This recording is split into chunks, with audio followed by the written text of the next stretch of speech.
नमस्कार दोस्तों। मेरी कहानी का शीर्षक है भाभी आपने मेरे पापा को खाने के लिए तरसा दिया। दोस्तों, आज की कहानी भाभी आपने मेरे पापा को खाने के लिए तरसा दिया एक पारिवारिक हिंदी कहानी है।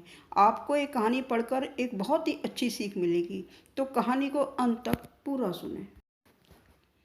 श्याम जी के दो बेटे थे। दोनों बेटे बाप का बहुत ख्याल रखते थे। श्याम जी की पत्नी बहुत पहले ही इस दुनिया से चल बसी थी। श्याम जी ने बच्चों की देखभाल बहुत अच्छे से की थी। नयन और नमन बाप का बहुत ख्याल रखते थे। नयन की शादी हो गई थी। नयन की पत्नी सीमा बहुत ही चालाक किस्म की औरत थी। जब तक नयन और नमन घर पर होते उसका मिजाज बहुत अच्छा होता, लेकिन उनके ऑफिस जाते ही एकदम गिरगिट की तरह रंग बदल लेती। आज जब दोनों बेटे ऑफिस के लिए जल्दी में निकलते हैं तो श्याम जी ने आज हिचकिचाते हुए टोक लिया। हाँ पापा बोलिए, कुछ चाहिए क्या? नमन रुक गया और नैन निकल गया। वो मेरे जूते थोड़े फट गए हैं और पापा तो नए ले आओ। सीमा भाभी आज पापा के लिए नए जूते ले लिएगा। अपनी भाभी सीमा को आवाज़ लगाते हुए नमन बोला।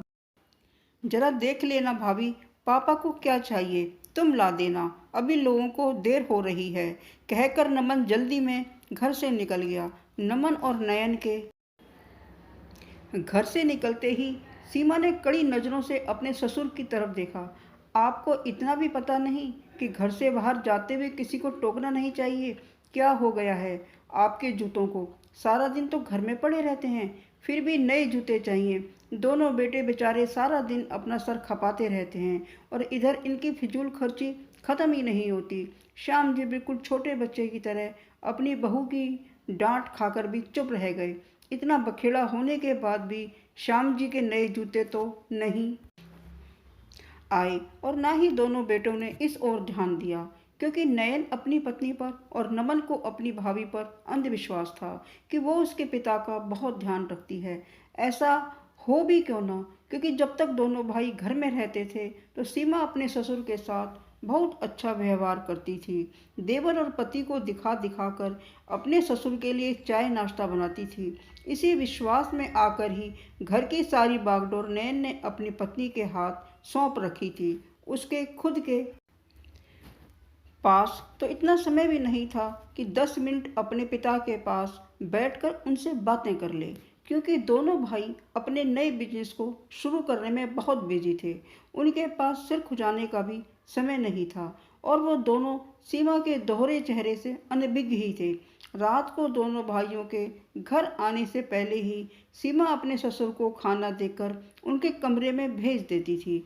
कभी नयन या नमन पूछते भी कि पापा ने खाना खा लिया, तो सीमा कहती हाँ हाँ, पापा को खाने में देर हो जाए तो फिर अच्छे से नींद नहीं आती, इसलिए वो जल्दी ही खाना खा लेते हैं। फिर उन्हें दवाइयाँ भी तो देनी होती हैं ना। दोनों भाई सीमा के मीठे बोलों के पीछे छिपी मनसा को कभी समझ ही नहीं पाए। वो खुश होते, चलो कोई तो है जो पापा का इतना ध्यान रखता है, क्योंकि इन दिनों वो लोग इतना बिजी हैं कि ध्यान ही नहीं दे पा रहे। एक दिन नयन और नमन को किसी क्लाइंट से मिलना था, तो नयन को जल्दी छुट्टी मिल गई। उसने सोचा, चलो आज सीमा और पापा को सरप्राइज देता हूँ। नमन ने कहा, भाई आज उन्हें ले कहीं बाहर घूमने चलते हैं, बहुत दिन हो गए पापा के पास समय नहीं गुजारा। दोनों भाई घर आ गए। नयन गाड़ी पार्क करने लगा। नमन ने जैसे ही घर के पास आया, भाभी की तेज आवाज़ सुनकर उसके पैर ठिठक गए। सीमा जोर जोर से चिल्ला रही थी, आपका कुछ सुना ही नहीं देता क्या? जो बना है जल्दी से खा लो। बेटों के आगे ज़्यादा नौटंकी दिखाने की जरूरत नहीं है। कभी रोटी कड़ी है तो कभी सब्जी में मिर्च है। ये कोई होटल नहीं है, घर है। खाना बनाने में मेहनत लगती है। पीछे से नमन भी आ गया। सीमा के बोल सुनकर दोनों भाई को बहुत गुस्सा आ रहा था, लेकिन उन्होंने उस वक्त अपने गुस्से को पी लिया।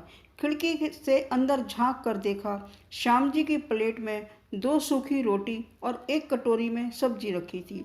श्याम जी बार बार अपनी आंखें पोंछ रहे थे। शायद उन्हें मिर्च लग रही थी, जिस कारण उन्होंने सीमा से कह दिया कि सब्जी में बहुत मिर्च है। यह देख दोनों भाई की आंखों में आंसू आ गए। उनको तो विश्वास था कि सीमा उनके पापा का बहुत अच्छे से ख्याल रखती है, लेकिन यहाँ तो कुछ और ही है। थोड़ी देर बाहर ही टहलने के बाद नयन नमन घर वापस आए। देखा तो पापा अपनी थाली उठाकर रसोई में रख रहे थे। अचानक से दोनों को देखकर सीमा शक पका गई। अरे आज दोनों इतनी जल्दी आ गए हो? वो ऑफिस में कुछ ज़्यादा काम नहीं था तो आ गया। बहुत भूख लगी है, जल्दी से खाना लगा दो। नमन ने पूछा, पापा आपने खाना खा लिया? की ओर देखते हुए पूछा। श्याम जी का मुंह थोड़ी देर पहले बहू की झिड़की सुनकर उतरा हुआ था। वो कुछ बोलते उससे पहले ही सीमा बोल पड़ी। हाँ हाँ देवर जी, पापा जी ने तो अभी खाना खाया है। मैं उनके लिए बस दूध बना रही थी। पापा जी आप कमरे में जाइए, मैं दूध लेकर आती हूँ। और आप दोनों हाथ धोकर बैठिए, मैं खाना लगाती हूँ। फटाफट दोनों की थाली लगाने लगी। कहकर सीमा दो सब्जियां, सलाद, अचार और गरम गरम फुलके रखकर सीमा ने नयन और नमन की थाली लगा दी। नयन ने एक प्लेट में दो रोटी और थोड़ी सी सब्जी निकाली और खाने लगा। सीमा अचकचाते हुए बोली, ये आप कैसा खाना खा रहे हैं? और देवर जी आप क्या सोच रहे? आप खाना नहीं खा रहे? इतना कुछ बनाया है तो अच्छे से खाते क्यों नहीं? हम दोनों भाई तो देख रहे थे कि हमारे पापा रोज कैसा खाना खाते हैं, जो तुम उन्हें हमारे आने से पहले बड़े प्यार से खिला रही थी। नयन की बात सुनकर सीमा को काटो तो खून नहीं जी। वो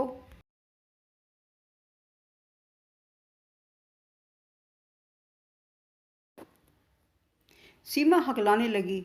नैन लाल आंखों से सीमा को देख रहा था। नमन बोला, भाभी हमने आप पर विश्वास किया और आप मेरे पापा के साथ ऐसा व्यवहार करती हो। अरे आज हम दोनों जो कुछ भी हैं उन्हीं की बदौलत हैं। नयन बोला, तुम्हारी हिम्मत कैसे हुई मेरे पापा से ऐसे बात करने की? मैं तुम्हें पापा के सामने बेइज्जत नहीं करना चाहता, इसलिए तुम्हें समझा रहा हूँ। आज के बाद पापा रोज हम लोगों के साथ खाना खाएंगे। दरअसल गलती तो हम भाइयों की ही है, जो हमने अपने पापा को थोड़ा सा समय भी नहीं दे पाए। सीमा डर से कांप रही थी, क्योंकि आज उसका दोहरा चेहरा उसके पति और देवर के सामने आ चुका था। दोनों भाई उसी समय अपने पापा के कमरे में गए। उनका हाथ अपने हाथों में लेकर बोले, पापा आप हमें माफ़ कर दीजिए, हम आपकी तकलीफ़ समझ नहीं पाए, लेकिन आज के बाद आपको शिकायत का मौका नहीं देंगे। आपको किसी भी चीज़ की ज़रूरत हो या कोई भी तकलीफ़ हो तो हमें बेझिझक कहिएगा। और हाँ, आज के बाद बाप बेटा एक साथ खाना खाएंगे। श्याम जी भीगी पलकों से अपने बेटों के सर पर हाथ फेर रहे थे। सीमा अपनी गर्दन झुकाए अपनी करनी पर पछता रही थी और सोच रही थी कैसे अपने पति और देवर की नज़रों में वो फिर से उठ पाएगी। वो इतना कैसे गिर गई? क्या उनकी जगह मेरे पिता होते तो मैं ऐसा करती? सीमा ने भी ससुर से माफ़ी मांगी, लेकिन नयन और नमन ने दोबारा सीमा के भरोसे अपने पिता को नहीं छोड़ा। अब वो समय निकालकर खुद अपने पिता का ध्यान रखते थे, क्योंकि एक बार भरोसा टूट गया था। अब वो दोबारा ऐसा नहीं करना चाहते थे। श्याम जी को अब हर समय ताज़ा खाना खाने को मिलता था। बेटे भी बहुत ख्याल रखते। अपने पिता हैं श्याम जी, अब बहुत खुश रहते थे। ऊपर वाले का शुक्रिया अदा करते कि उनको इतना प्यारे दो अनमोल रतन दिए हैं।